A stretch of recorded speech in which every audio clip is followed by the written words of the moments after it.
राम राम भाई, राधे राधे, श्याम श्याम सारा बहन भाईया ने एचएससी कोर्ट केस की छोटी बड़ी अपडेट खातर अपनी यूट्यूब फैमिली जो आप ज्वाइन कर सको भाई।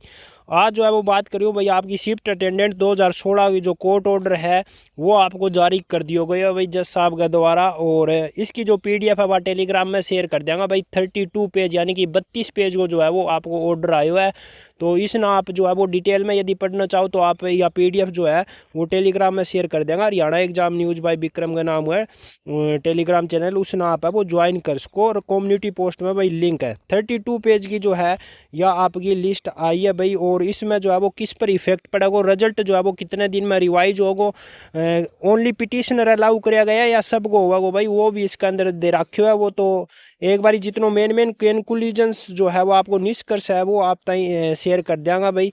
तो सबसे पहला आप देखोगा तो नंबर 1 निष्कर्ष में जो है वो साफ साफ दे रखे है भाई। निष्कर्ष क्या निकले केस को, तो निष्कर्ष की यदि बात करूँ तो नंबर 1 कॉलम देखो भाई। ठीक है, जज साहब के द्वारा जो उपरोक्त चर्चा होने के बाद में जो मामला निकल गया है वो ये आया भाई आपका। ऐसा उम्मीदवार जिसने न तो अपेक्षित कॉलम में हाँ का निशान लगाया और न ही अपना अनुभव प्रमाण पत्र अपलोड किया है, वह अनुभव के वेटेज का हकदार नहीं है। यदि उत्तरदाता ने इस श्रेणी के उम्मीदवार को अनुभव के अंक दिए हैं तो उनके अंक को हटाने के बाद उनके अंकों की फिर से वो गणना की जानी चाहिए। यानी कि एक्सपीरियंस को जो कॉलम थो आपको यस और नो को भाई, यदि किसी ने यस नहीं कर रखा है उसका ऊपर, उसका बावजूद यदि नंबर मिला है तो उसकी गणना होगा कि भाई आपकी। दूसरा नंबर जो पॉइंट है वो आप देखो भाई, जिन अभ्यर्थियों ने अपेक्षित कॉलम में हाँ का निशान लगाया है अथवा आवेदन पत्र के साथ अनुभव प्रमाण पत्र संलग्न किया है वे अनुभव अंक पाने के हकदार है भाई। कॉलम में यदि हाँ करे हुआ है और जो अनुभव एक्सपीरियंस को आपको प्रमाण पत्र सर्टिफिकेट है यदि उसने प्रस्तुत करे तो वो उन्हें नंबर मिलेगा। नंबर 3 में देखो भाई, जिन अभ्यर्थियों ने अपेक्षित कॉलम में हाँ का निशान लगाया है तथा अनुभव प्रमाण पत्र संलग्न किया है वे निश्चित रूप से अनुभव अंक पाने के हकदार हैं भाई। ठीक है। नंबर 4 पर कहा भाई, शिफ्ट अटेंडेंट में कम या उच्च पदों के अनुभव का वेटेज नहीं दिया जाएगा।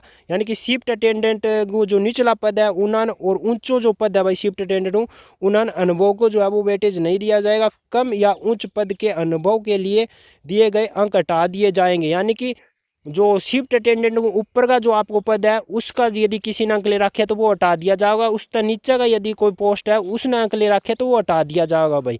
नंबर 5 की यदि बात करूं तो आप देखोगा भाई, नंबर 5 पर जो है वो दे रखे हो आपको, किसी भी पावर यूटिलिटी के साथ अनुभव मान्य है।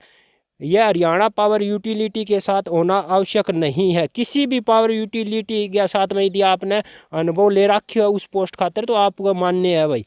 इसका बाद में नंबर 6 पर देखो भाई, यदि किसी अभ्यर्थी को अनुभव के अंक प्रदान किए गए थे और ऐसे अंकों को हटाने के बाद वह अपनी श्रेणी या कानून द्वारा स्वीकार्य किसी अन्य श्रेणी में कट ऑफ से अधिक अंक प्राप्त करता है तो उसे सेवा से नहीं हटाया जाएगा भाई। ठीक है। उदाहरण के लिए, यदि कोई अभ्यर्थी सामान्य श्रेणी के अंतर्गत चयनित हुआ है और अनुभव के अंक हटने के बाद वह आरक्षित श्रेणी के अंतर्गत चयनित होने का हकदार है तो उसकी सेवा में बनाए रखा जाएगा भाई। यानी कि कोई यूआर कैटेगरी यानी कि जनरल कैटेगरी हुआ है और उसको एक्सपीरियंस का नंबर हटने के बाद में भी वो UR category cut off clear कर रहा है तो उस पर कोई इफेक्ट कौन पड़ेगा भाई। ठीक है। यदि वो कट ऑफ क्लियर नहीं कर रहा है तो भाई उसका ऊपर जो है वो इफेक्ट आपको पड़ेगा, यह बात बोली गई है।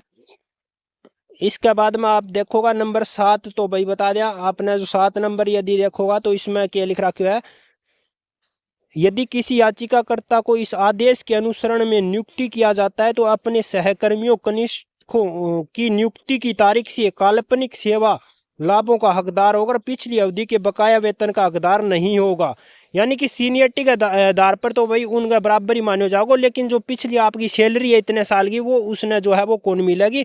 सीनियरिटी के मामले में वो जो है वो उनके साथ में, यानी कि जो ज्वाइनिंग डेट है वो उसकी 2019 की ही जो आपकी मानी जाएगी, लेकिन सैलरी कौन मिलेगी जो अभी आपका जो पिटिशनर अलाउ होगा भाई। ठीक है। इसका बाद में क्या भाई, पहले से चयनित कुछ उम्मीदवार इस आदेश से प्रभावित हो जिन उम्मीदवारों ने आवेदन पत्र में आवश्यक कॉलम पर टिक नहीं किया था और नए आवेदन पत्र के साथ अनुभव प्रमाण पत्र अपलोड किया था,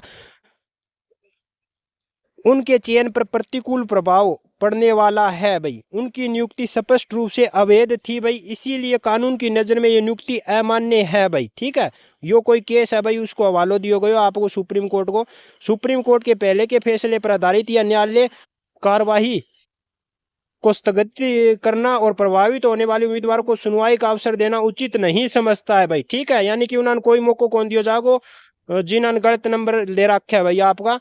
और प्रभावित होने की संभावना वाले उम्मीदवारों को सुनवाई का अवसर न देने का एक और कारण है, याचिका दायर करने के समय याचिकाकर्ता उन उम्मीदवारों से अनभिज्ञ थे जिन्हें अनुभव का वेटेज दिया गया था। स्थानीय आयुक्त की रिपोर्ट में उन उम्मीदवारों के विवरण का खुलासा किया है जिन्हें अनुभव का वेटेज दिया गया था। चयनित उम्मीदवारों ने 2019 में कार्यभार संभाला और इस न्यायालय के समक्ष याचिका जो है वो 2021 में दायर की। प्रभावित होने की संभावना वाले उम्मीदवारों को अवसर देने के इरादे से कार्रवाई को स्थगित करना याचिका के उद्देश्य को विफल कर देगा, क्योंकि इसमें निश्चित रूप से लंबा समय लगेगा।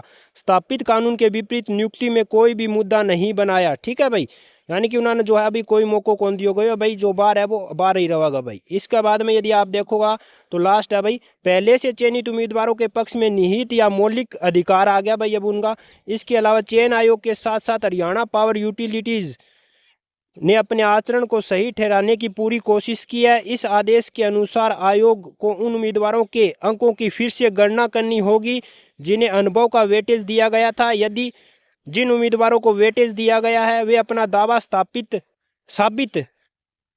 करते हैं तो वे अपने काम पर जारी रहेंगे। यानी कि जिसने एक्सपीरियंस का नंबर लिया है वो अपनी सर्टिफिकेट वगैरह जो है वो दिखा देगा प्रॉपर तरीके से, तो भाई अपनी सर्विस के ऊपर जारी रहेगा, किसी न हटाओ कौन जाओगे भाई। ठीक है, और जो फर्जी है भैया आपका जो गिल्टी पाया गया है उन्होंने जो है वो बिल्कुल आदेश हो चुके हैं भाई। उन्होंने जो है वो कोई मौको कौन दियो जाओगे, उन्होंने 12 ही करो जाओगे सर्विस टू भाई। इसके बाद में देखो प्रक्रिया 2019 में पूरी हो गई थी। याचिकाकर्ता ने 2021 में न्यायालय का जो दरवाजा है वो खटखटाया था ये भाई। यह आदेश अनिश्चित उम्मीदवारों को इस न्यायालय के समक्ष याचिका दायर करने के लिए वो प्रेरित करता है जिससे अराजकता पैदा होगी। आगे की मुकदमेबाजी से बचने के लिए स्पष्ट किया जाता है कि इस आदेश का लाभ केवल उन उम्मीदवारों को मिलेगा जिन्होंने यानी 18/2/2025 18 फरवरी तक जिसने भाई इस न्यायालय के सामने जो केस कर दियो इस भर्ती ले गए भाई। सिर्फ ओनली पिटिशनर ने ही इसके अंदर मौको दियो गया भाई। तो यह एक बड़ी बात है भाई, ओनली पिटिशनर ने ही अलाउ कराया गया है आपका। जो 18/2/2025 तक पहला केस कर चुका है, चाहे वो 17 तारीख नहीं उसने केस क्यों नहीं करे भाई इस भर्ती तक रिलेटेड, उसने मौको इसके अंदर आपको जो है वो मिल गया भाई। और पृष्ठभूमि में जिन अभ्यर्थियों के वेटेज दिया गया है उनके अंकों की पुनः गणना की जाए तथा आज से 3 महीने के भीतर जो है वो परिणाम संशोधित किया जाए। यानी कि 3 मंथ को जो टाइम है वो जज साहब के द्वारा प्रोवाइड करवाया गया है। 18 फरवरी जो है वो 3 मंथ के अंदर जो है 80/2016 की भर्ती को जो रिजल्ट है वो रिवाइज होगा भाई आपको। और जो भी आपका गिल्टी पाया गया वो आउट होगा भाई।